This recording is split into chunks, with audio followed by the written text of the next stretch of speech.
Muy buena noche, bienvenido a su programa Acción Positiva. Hoy vamos a seguir tocando temas de esos que son interesantes y de esos que en Guatemala van surgiendo en cada momento, y ven ustedes cómo en Guatemala surgen globitos, surgen cortinas de humo, surgen, en fin, cosas que como que salen por ahí y todo el mundo empieza a hablar de ellos. No sabemos por qué, si tienen una razón o no tienen una razón. Para hablar de uno de ellos que anda hoy circulando muchísimo, pues tengo el gusto que hoy nos acompaña acá el licenciado Álvaro Velázquez.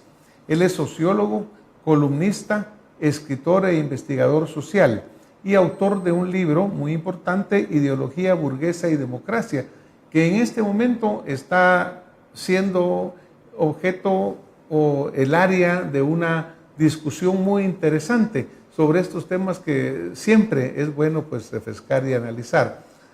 Licenciado, bienvenido a su programa Acción Positiva. Muchas gracias, doctor, y a su auditorio también. Aquí estoy para servir como siempre. Pues muchas gracias, licenciado. También queremos aprovechar este momento para felicitar a los trabajadores del mundo, particularmente a los de Guatemala, que este día jueves recién pasado pues tuvieron el 1 de mayo como la celebración de años de conquista.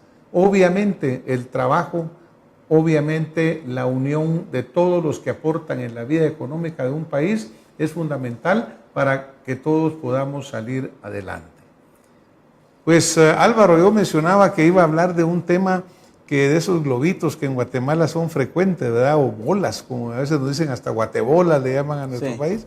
Y el tema que quiero hablar en particular es, ¿usted cree, por ejemplo, que el hecho de que el señor presidente del Congreso y poquitos días después el señor presidente de la República sacan el tema de la reelección, cree usted que fue una pura casualidad o que hubo algo planificado, o cómo visualiza usted este hecho?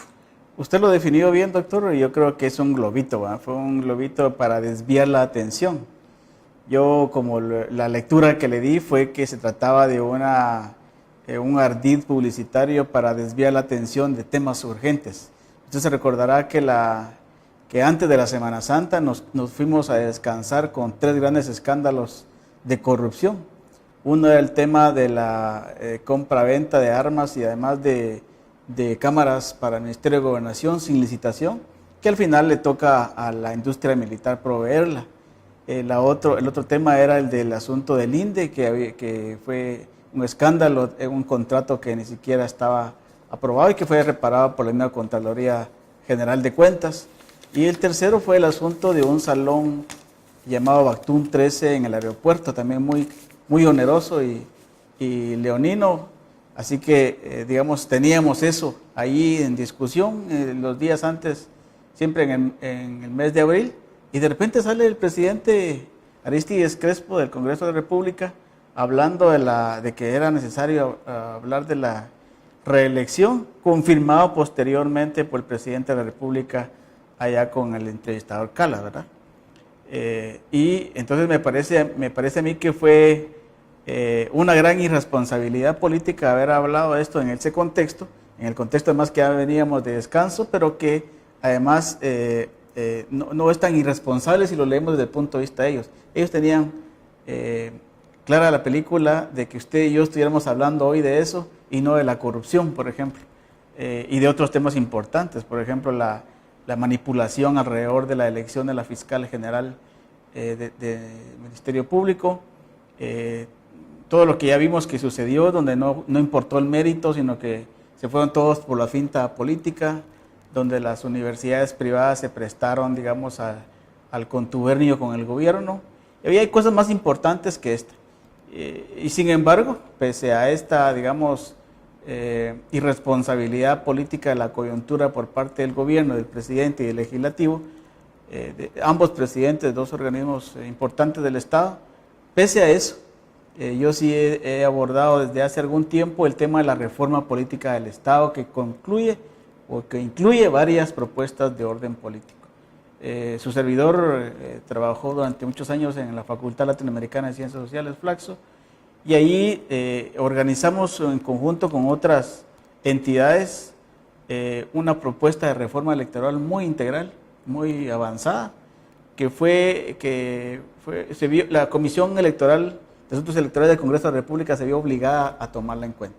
A partir de eso, en el año 2012, iniciando esta legislatura, esa comisión convocó a una serie de actores políticos sociales, incluyéndonos, se llamaba la Convergencia Nacional por la Reforma Política, y incluía al CACIF, los sectores empresariales, académicos, la Universidad de San Carlos, así, etcétera, un montón de gente, los migrantes y los políticos. Y logramos que se aprobara un dictamen en el Congreso, en la comisión, de 13 miembros de esa comisión, 10 lo aprobaron. No lo aprobaron ni el Partido Patriota, ni el Partido Líder, ni el Encuentro por Guatemala. Los temas fundamentales que se incluían en esta reforma electoral eran la transformación del Tribunal Supremo Electoral, la forma de elegir diputados, la forma de elegir alcaldes, el tema del financiamiento a la política, que es lo que está destruyendo a la política en este momento. Y entonces, digamos, ya traemos una pasión ahí por el tema de la reforma política electoral y constitucional. En ese sentido, sí tenemos mucho que decir al respecto. Pues excelente, licenciado, porque usted mencionó para qué sirve estos bolas, estas cortinas de humo, pues mencionó casos específicos de corrupción que están ahí, que hacen que el pueblo crea poco en sus gobiernos. También, obviamente, la inseguridad terrible, ¿verdad? Porque nosotros hemos mencionado acá en este programa muchas veces, licenciado, el hecho de que creemos que aquí hay que invertir en educación, hay que invertir en cultura, hay que invertir en el pueblo y que la represión per se no es suficiente. Y nosotros nos estamos constantemente solidarizando con las víctimas de esta violencia irresponsable, ¿verdad? Pero lastimosamente, pues hay que romper todos estos esquemas tradicionales que se han formado para poder salir adelante. Pero, por ejemplo, usted mencionaba estas declaraciones irresponsables hechas por altos funcionarios, pero no solo son irresponsables, ¿verdad? Porque el hecho que usted y yo aquí hoy estemos tocando el tema de la reelección, pues nos hace surgir una pregunta. Primero, jurídicamente, ¿es legal hablar de esta reelección? Porque la Constitución política, en los artículos que han sido mencionados pues ampliamente a partir de estas declaraciones por diferentes juristas de alta connotación, como el licenciado el doctor Gabriel Orellana, también el licenciado Mario Fuentes de Starac y varios destacados profesionales de la ley, ellos señalan que son artículos pétreos que no pueden cambiarse. Sí. ¿Se está cayendo en un delito al hablar de este tema? ¿O usted cree que se puede hablar judicialmente, se puede hablar políticamente de un proceso de reelección? Por lo que mi alcance de conocimiento jurídico tengo, digamos, yo creo que no es jurídicamente hablando válido hablar de la reelección. Efectivamente, creo que varios de los abogados que se han pronunciado sobre el tema han dicho que hasta incluso es constitutivo de delito, porque menos el presidente de la República es el que debe avalar o promover este tema. Pero políticamente sí, ¿verdad? Políticamente sí es válido hablar de este y cualquier otro tema que tenga que ver con la gestión pública, que tenga que ver con la reforma del Estado, que tenga que ver cómo se dinamiza la democracia en Guatemala. Y yo ahí tengo un criterio, que es que los abogados, digamos, generalmente son muy cuadrados y de ahí no se mueven, ¿verdad? Es un gremio bastante especial, son muy conservadores. Pero nosotros, digamos, los que nos dedicamos a las ciencias sociales, tenemos un criterio más flexible y ahí, comparativamente hablando, otros regímenes de la región, incluso en Estados Unidos, permiten la reelección por no más de 2 periodos. Entonces, en ese sentido, yo no vería malo que la reelección en Guatemala fuera en ese tipo, no más de 2 periodos, que pudiera llegar a considerarse. Pero eso tiene que hacerse a través de una serie de reforma integral del Estado, que aborde todos los cargos de elección popular, que aborde cómo se gestiona la relación entre democracia y república, porque el principio de la república es que haya separación de poderes y el principio de la democracia es que haya alternabilidad en ese poder. Entonces, en ese sentido, la historia política nuestra demuestra o ha demostrado reiteradamente que la reelección es nefasta para la democracia y nefasta para la República. En el caso nuestro en particular, sí, ¿verdad, licenciado? Porque me recuerdo que hubo un tiempo que era un sexenio, luego esto se cambió a 5 años de periodo presidencial y a partir de 1985 sí, se vuelve a cambiar a ser 4 años, sí, y evitando la reelección del presidente de una forma pétrea, aunque no quita la de los alcaldes y la de los diputados. Sí. Ahora, hay también opiniones que han sido expresadas de decir de que lo que fue real en un momento histórico puede no ser real en el siguiente. Sí. ¿Cree usted que eso puede aplicarse en el caso nuestro? ¿Quiere decir que no ha mejorado o no hemos mejorado? No, yo creo que no. Digamos, la criatura más delicada que tenemos como país es la democracia. Desde la independencia patria en 1821 hasta la fecha, la democracia, el régimen democrático es el menos que hemos tenido, y el que más hemos gozado, entre comillas, es la dictadura. Entonces, el promedio de dictaduras en Guatemala anda en 10 años. Entonces, digamos, no se han equivocado los legisladores cuando han intentado ponerle freno a esta ansiedad por ser reelecto. Porque si usted revisa las constituciones que hemos tenido en Guatemala, un jurista lo calificó como una promiscuidad constitucional, dicho así por el doctor Alberto Orozco. Y en ese sentido, yo creo que la promiscuidad constitucional tiene que ver además con este afán de querer reelegirse y que cada quien reescribe las leyes, ¿verdad? Yo no sé si usted vio una película que se llama La Ley de Herodes. Ahí el alcalde de ese pueblo pues reescribía cuantas veces se le daba la gana sus propias leyes internas, porque ese afán no se le quita a nadie, ¿verdad? Entonces, digamos, es preferible para una república limitar los cargos de elección popular en extensión y además ver cómo se dinamizan. En este caso, lo que hemos hablado en Guatemala, en este marco que le contaba del 2012, es de 2 temas para dinamizar la democracia. Uno es las elecciones de medio periodo por mitad en el Congreso de la República, como ocurre ya en El Salvador, y la otra, el mandato revocatorio e incluso para diputados y alcaldes, que se deje un periodo de por medio para todos aquellos que hayan sido buenos políticos, aquellos que hayan sido buenos gestores pueden volver a postularse dejando un periodo de por medio, y no es invento nuestro, ya estaba así en los acuerdos de paz.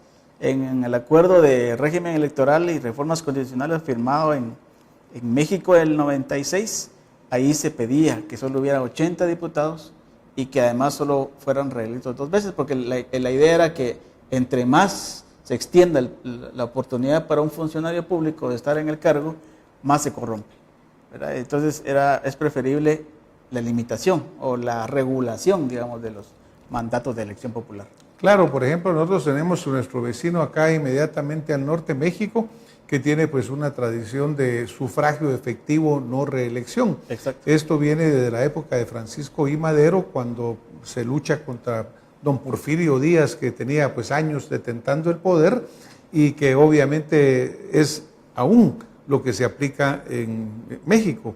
Sí, sufragio efectivo, no reelección. Claro que para nuestros políticos en Guatemala tenemos, por ejemplo, alcaldes que tienen 5 o 6 periodos, tenemos diputados que tienen 5 o 6 periodos. Lo triste es que cada vez cambian de camiseta, no hay ninguna identificación ideológica, no hay absolutamente nada, sino que simplemente van viendo el interés que más les conviene para precisamente buscar esta reelección. Hay un caso, pues la verdad lamentable, de un diputado joven recientemente, creo que es su primera legislatura, y que en 2 años se ha cambiado 6 veces de partido, y todas ellas probablemente buscando en dónde se va a reelegir. Sí. Creo que eso es lo que debemos de cambiar. No, y además este caso que usted menciona, yo le pongo nombre y apellido, que es el diputado Manuel Giordano, es el más patético, porque digamos el diario Periódico sacó esta semana un reportaje de que 75 diputados son los que se han movido de curul en esta, o más bien de bancada en esta legislatura, 74, 75. El que más récord lleva es él, ¿verdad? Porque empezó con el partido Creo, pasó a Líder, luego pasó a UCN, y en cada uno de esos partidos y a todos, y ahora regresa. Y lo único que le falta es pasar al Patriota. Pero nosotros los analistas decimos que generalmente estos movimientos ocurren por dinero o porque el diputado distrital se quiere reelegir y le apuesta al caballo ganador. Pero lo decimos los analistas, no lo dicen nunca, nunca lo confiesan los políticos. Con el caso del diputado Giordano, por fin alguien confesó eso. Él dijo que Él era dijo que él porque él le apostaba al barco ganador, dijo. Claro. Nosotros decimos el caballo ganador, pero él dijo, yo le voy al barco ganador, así que me paso al líder. Bueno, por eso es el licenciado Oscar Clemente Marroquín en una columna o editorial en La Hora. Él decía, mire, yo creo que es hora de que los guatemaltecos pues verdaderamente hagamos cambios en esto de la reelección, pero en el sentido contrario exactamente a lo que decía el señor presidente. Claro. Es decir, no reelección de diputados, no reelección de alcaldes y obviamente no reelección del presidente. Exacto. Porque verdaderamente hemos caído en que esto se vuelve un negocio real. ¿Está usted de acuerdo con esa opinión? Básicamente por lo que hemos estado hablando. Yo lo que he dicho, he escrito varios ensayos sobre el tema, publicados en Flax o en otras revistas. La frase que dije, la política en Guatemala está en manos de los ricos y los partidos en manos de sus dueños. Y sus dueños pues ponen a sus parientes y amigos en los primeros lugares. Y aquellos, digamos, líderes, entre comillas, de los distritos que quieren encabezar un puesto de elección popular, pues tienen que caerse con 4 o 5 millones mínimo, ¿verdad?, para poder encabezar. Y esa reinversión tiene que hacerse a través del Estado, para la tasa de retorno que le llaman, ¿verdad? Entonces, efectivamente hay una degradación del esquema político que se movió de lo público completamente al esquema privado. Y en ese esquema privado, pues va a ganar el que más dinero tenga. Esto es una perversión de la democracia y de la república porque indica que estamos volviendo a aquellos regímenes donde el que más rentas tiene, el que más bienes y patrimonio exhibe, es el único que puede alcanzar los puestos de elección popular. Mientras que el liderazgo social se queda sin esa oportunidad y por lo tanto aumenta la conflictividad, que es lo que estamos viendo. Ahorita las grandes comunidades del interior tienen demandas concretas sobre el territorio, sobre el modelo económico, sobre el modelo político, y lo único que les queda es la protesta callejera porque la representación ciudadana no se da. Excepcional el caso de Totonicapán, donde digamos están los clanes, el clan Arévalo que se mueve también de partido en partido, moviendo los votos y dándoselos al partido ganador mediante negocios. Pero también está el grupo de los 48 cantones, que son una especie de mediación también entre el pueblo y el Estado. Pero otros departamentos carecen de esa mediación ajena a los partidos políticos. Entonces, digamos, Zacatepeques tiene que, cuando elige a un diputado, pues simplemente ha elegido a un empresario más, a un negociante más de la política. Yo no tengo nada contra los empresarios en el sentido de que pueden hacer su dinero, pero no a costa, digamos, de lo público. Y soy defensor del régimen de lo público. En otro sentido, lo que está ocurriendo es que hay que reformar todo el sistema político partidario, pero no basta.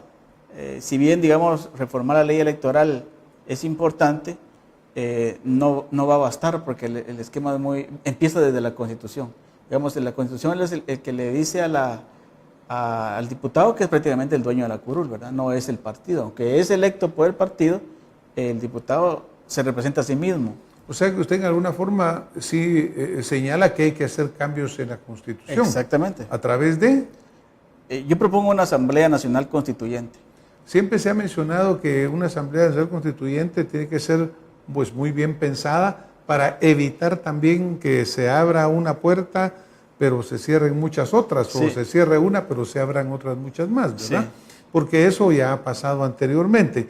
¿Cuáles serían los puntos claves que usted diría que uno debería de buscar en esta reforma que quisiéramos ver? Nosotros quisiéramos ver un país en el cual, pues obviamente los diputados y alcaldes y funcionarios no se reelijan, sino que lo puedan hacer verdaderamente cuando el pueblo así lo desee o no. Sí. Tampoco queremos ver que haya presidentes que son inamovibles. Usted mencionaba una revocatoria de mandato a mitad del periodo. Sí. También mencionaba usted, por ejemplo, que el Congreso cambie a mitad del periodo. Sí. ¿Quería usted comentar algo en ese Sí, sentido? digamos, en materia electoral lo que hemos propuesto y que está consignado en nuestras propuestas elevadas al Congreso es el de la elección, por ejemplo, que no se vote por combo, sino que el elector pueda elegir dentro de varias planillas cómo hace su propia planilla. Ese es el voto, digamos, mixto que pasa como pasa ya pasó en El Salvador. La cuestión de la revocatoria, solo Venezuela creo que lo tiene. No hay ningún otro país, pero pasa en Guatemala que dos cosas perjudicaron el sistema, digamos. Una, la depuración de parte del sector privado al Congreso de la República en el año 93, donde un grupo de abogados elaboró en conciliábulo pequeño su propuesta de constitución, la sometieron a consulta popular, la aprobaron con el 13%, muy por debajo del 84% con que fue aprobada la Asamblea Nacional Constituyente, y por lo tanto yo considero que esas reformas del 94 son ilegítimas, son contrarreformas porque le quitaron el poder a los cargos de elección popular y a la democracia en general. Vea usted, en el 85 para adelante, los cargos de elección popular eran de 5 años en promedio. Y además los alcaldes se reelegían a mitad de periodo del presidente. Recuerda usted que el presidente Serrano con el MAS ganó las elecciones antes de cometer su golpe de Estado. De hecho, con eso se sintió un poco legitimado. Pero esa era una oxigenación positiva de la democracia, porque le permitía al gobierno medirse a sí mismo y también a la población ver si estaba el gobierno gobernando bien. Pero las élites económicas consideraron que a partir del autogolpe de Estado era una oportunidad de regresar, digamos, quitarle poder a la clase política. ¿Qué pasó en esas reformas? Recortaron de 5 a 4 años el periodo, todos los cargos de elección popular, quitaron las elecciones de medio periodo de municipales, le quitaron poder al Estado mediante el financiamiento del Banco de Guatemala. Por ejemplo, el Banco de Guatemala prestaba al Estado a 3% dinero. Y ahora el Estado tiene que prestarle a los bancos privados al 16-18%. Y si usted y yo vamos a un banco a querer un préstamo fiduciario o por cualquier otra cosa, nos los dan a 18%, por encima de lo que le prestan al gobierno. ¿Por qué? Porque, digamos, la banca no necesita arriesgarse con usted ni conmigo, sino porque ya tiene asegurada una renta bastante apetecible, y por lo tanto la clase media no puede prosperar. Eso fue dificultoso para la macroeconomía, pero también para la economía de los hogares. Entonces, digamos, esas contrarreformas ocurridas en el 94 perjudicaron el sistema político, y habría entonces que revisar el modelo político mediante una asamblea constituyente, porque es el único método legítimo para poder hacer una revisión integral del sistema político, de la parte no dogmática que dice la Constitución. Y eso es fácil de hacerlo, no hace falta, digamos, porque a mí me salen muchos conservadores de todos lados, ¿verdad? Los políticos de derecha, los de izquierda, los de la gente de bien, gente honesta que de veras cree que me dicen la clásica frase, queremos sacar un caballo pero nos va a salir un camello, ¿verdad? Y yo creo que esos temores son legítimos, pero lo que hay que pensar es en la oxigenación del sistema, en revitalizar de nuevo el debate público, devolverle al pueblo la soberanía popular para debatir las cosas de su Estado. Álvaro, ¿tenemos la capacidad de hacer ese debate público? Yo creo que sí. Porque la verdad es de que yo creo que hay buenas ideas en todos lados, todos podemos aportar. Yo creo que en nuestro programa anterior, del domingo recién pasado, hablábamos, por ejemplo, de las finanzas públicas, de decir, mire, aquí hay que trabajar juntos, ¿verdad? Ni el Estado debe ser el terrorista del empresario, ni el empresario el que abuse del Estado. Sí. Hay que ir juntos en esto, pero igual en el caso de todas estas reformas, ¿verdad, Álvaro? Porque yo creo que únicamente Guatemala va a salir adelante cuando nosotros verdaderamente lleguemos a consensos, porque si vamos a seguir teniendo alcaldes o funcionarios que usan el dinero del Estado, que se dice que nunca alcanzan la plata, pero usted ve las enormes campañas publicitarias para promocionar a funcionarios en el poder. Sí. Eso entre otros gastos enormes, ¿no? Sí. Por ejemplo, México tiene prohibido totalmente también que se gaste el dinero del Estado en promocionar a funcionarios que están en el gobierno. También lo que es el financiamiento público de las campañas políticas, porque obviamente mientras no haya un control de eso, el que tenga más plata va a tener más publicidad. Sí, sí, sí. ¿No cree usted que es tiempo de un buen diálogo realmente y llegar a un verdadero encuentro y sentarnos todos a platicar y salir con algo acá? Sí, hay riesgos, ¿verdad? Como en todo, digamos, pero yo me rebaso en los antecedentes.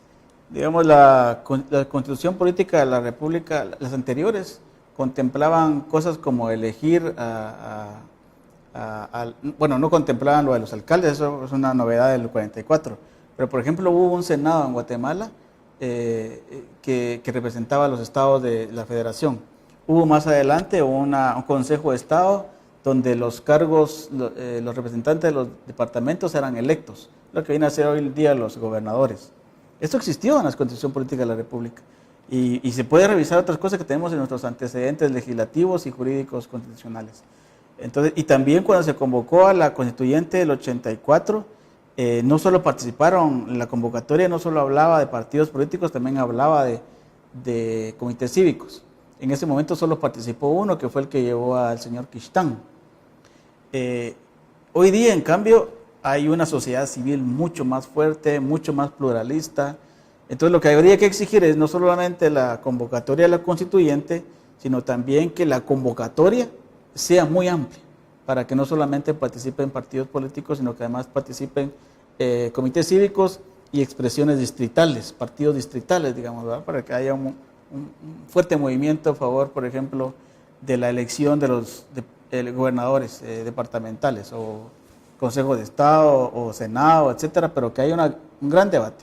Pues obviamente tenemos muchos temas que seguir hablando con el licenciado Álvaro Velázquez, por lo cual lo vamos a seguir invitando a este programa. Hoy podemos dejar como conclusión que la reelección no es una alternativa en este momento, que hay que visualizar cambios fundamentales que apoyen a un Estado estructurado, a un Estado fuerte, a un Estado verdaderamente de derecho en el cual haya independencia de todos los poderes y que únicamente así podremos ir saliendo adelante.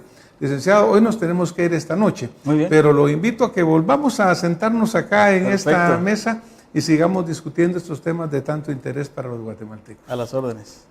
A ustedes que nos han estado viendo y escuchando esta noche, pues muchas gracias y nos vemos la próxima semana con más Acción Periodística.